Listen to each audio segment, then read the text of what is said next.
Hello, I'm Lauren and this is our show.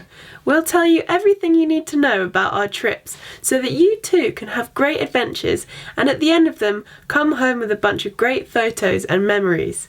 This is Home for Tea and Medals.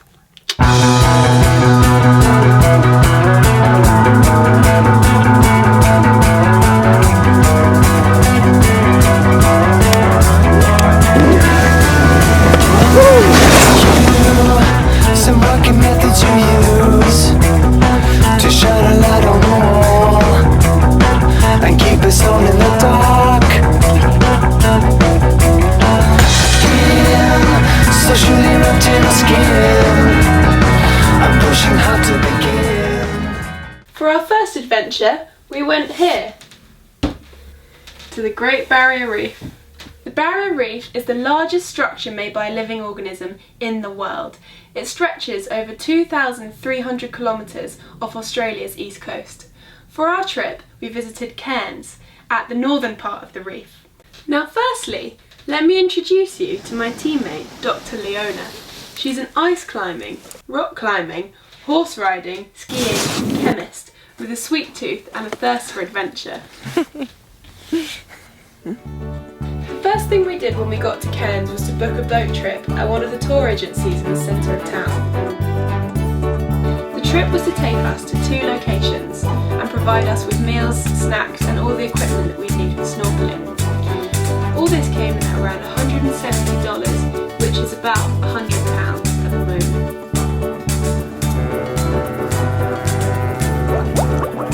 Once we got there, we were asked to sign a slightly fishy contract absolving the company of any responsibility should their negligence result in our wrongful death. When we flagged this up, they told us that if we didn't sign it, we'd have to get off the boat, so we signed it anyway and hoped for the best. It took us about an hour and a half to get to the reef, which involved sitting on the back of the boat in the sunshine and warm breeze.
Snorkeling, we headed back onto the boat for a rest and a refuel.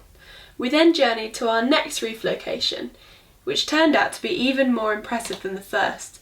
Huge cavernous reef structures and more amazing fish, even a sea turtle showed up. Unfortunately, it was also here that we discovered that much of the reef looked dead.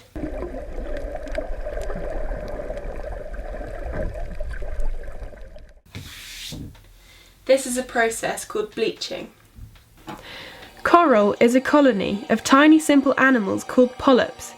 Polyps are distant cousins of jellyfish and are basically a big stomach sac that build their own skeleton on the outside made of limestone.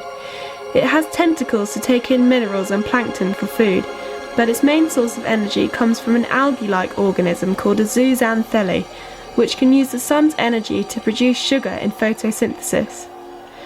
The zooxanthellae give the corals their beautiful colours. When there is a change in the environment, for example warmer waters or pollutants, it causes damage to the zooxanthellae and they start to poison the polyp. The The warmer sea waters are a result of an increased level of greenhouse gases in the atmosphere. A large culprit is carbon dioxide, produced in the burning of fossil fuels, the levels of which are slowly rising and made worse by massive deforestation. Fewer trees to absorb the CO2 make things even worse. To protect itself, the polyp ejects its former helpers, and it loses its colour and its main source of food. It will eventually starve and die.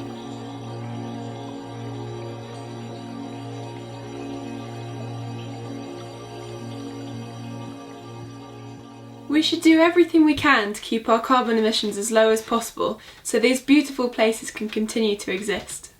Despite being shocked and saddened by the bleaching that we saw, this trip was hugely enjoyable and certainly one that we'd never forget. Now for our first adventure trump card. We're going to give this trip value for money 3 stars out of 5. Fun factor 4.5. Expertise required, we'll give this a 1 star. You don't really need to know too much apart from how to be able to swim.